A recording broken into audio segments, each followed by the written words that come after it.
Bonjour chers élèves, j'espère que vous allez bien. Aujourd'hui, nous allons étudier la leçon intitulée L'expression de la cause et la conséquence. Alors, nous avons deux objectifs à réaliser. Le premier, c'est de bien sûr identifier la causale et la consécutive. Et le deuxième, c'est d'exprimer la cause et la conséquence en utilisant différents outils de la langue. D'accord? Alors, ce qu'il faut retenir, c'est que la causale signifie la proposition qui exprime la cause. Et la consécutive, c'est tout simplement la proposition qui exprime la conséquence. D'accord? Alors, je vous propose le tableau suivant. Observez la première phrase. Il connaît l'adresse parce qu'il l'a trouvée dans le portefeuille. Il connaît l'adresse parce qu'il l'a trouvée dans le portefeuille. Alors là, bien sûr, si je veux identifier la causale, je pose la question suivante. Pourquoi? Pourquoi connaît-il l'adresse? Automatiquement, la réponse sera parce qu'il l'a trouvée dans le portefeuille. Alors, parce qu'il l'a trouvée dans le portefeuille, c'est la proposition qui exprime la cause. Et bien sûr, cette proposition est liée à l'outil qui est parce que. D'accord? Alors, vous avez ici l'outil, ou plutôt l'expression, c'est parce que. Et le mode, c'est toujours l'indicatif. Et quand je dis l'indicatif, ça peut être le futur, le présent, le passé composé, etc. Ça dépend du contexte de la phrase. D'accord? En revanche, pour le deuxième exemple, regardez, l'inspecteur est tellement intelligent qu'il a arrêté le criminel. L'inspecteur est tellement intelligent qu'il a arrêté le criminel. Alors là, je ne peux pas poser la même question parce que là, tout simplement, on parle d'une conséquence. Quelle est la conséquence que l'inspecteur soit intelligent? C'est qu'il a pu tout simplement arrêter le criminel. D'accord? Et cette proposition-là, c'est la consécutive. D'accord? Deuxième remarque à ne pas oublier, c'est que la causale et la consécutive sont toujours liées dans la même phrase. C'est-à-dire lorsqu'on a un événement, toujours cet événement exprime ou bien la cause ou bien la conséquence dans la même phrase. D'accord? Alors, je continue. L'inspecteur est tellement intelligent qu'il a arrêté le criminel. Et ici, l'expression qu'on a employée, c'est tellement que. D'accord? Tellement que. Et bien sûr, le mode du verbe introduit dans la proposition consécutive est toujours un indicatif. Donc, comme j'ai dit tout à l'heure, ça peut être au passé composé, le présent, le futur, l'imparfait, etc. D'accord?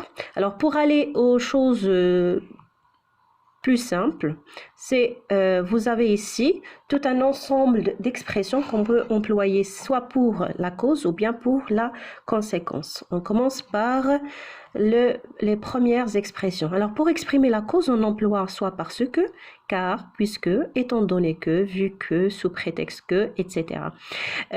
Comme aussi, et c'est parce que. Donc, sauf que pour ces deux expressions, ils sont toujours employés en tête de la phrase et bien sûr toujours liés à la causale. À cause de aussi, ou grâce à, plus un nom. À cause de pour une cause bien sûr qui est négative. Par exemple, à cause de sa blessure, il n'a pas pu participer dans la course. Par exemple, il a eu de très bonnes notes grâce à son travail en classe. D'accord? Donc, grâce à, c'est pour une cause qui est positive. À cause de, c'est pour une cause qui est négative. D'accord? On passe pour la conséquence. Alors là, pour la conséquence, bien sûr, j'ai plusieurs expressions que je peux employer, soit celles que vous connaissez déjà, par exemple donc. On a aussi au point que, de sorte que, si bien que, etc. Et ces expressions doivent être liées à la consécutive. Attention, d'accord? Ils sont toujours liés à la consécutive. Pour ces expressions, tellement ou bien assez ou bien si, ils sont toujours suivis par un adjectif ou par un adverbe, et après, que.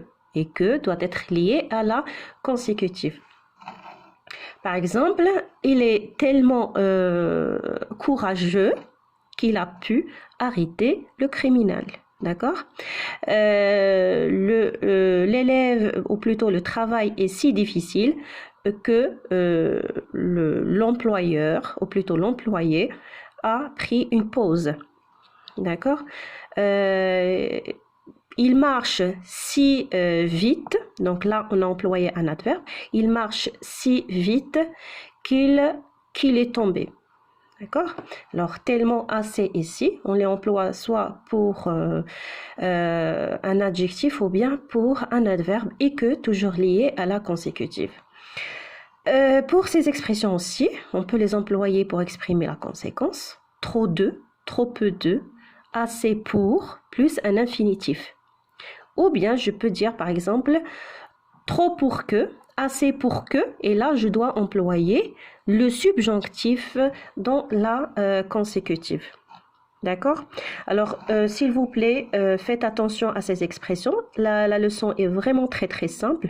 Alors, vous serez emmené soit à identifier la causale ou bien la consécutive.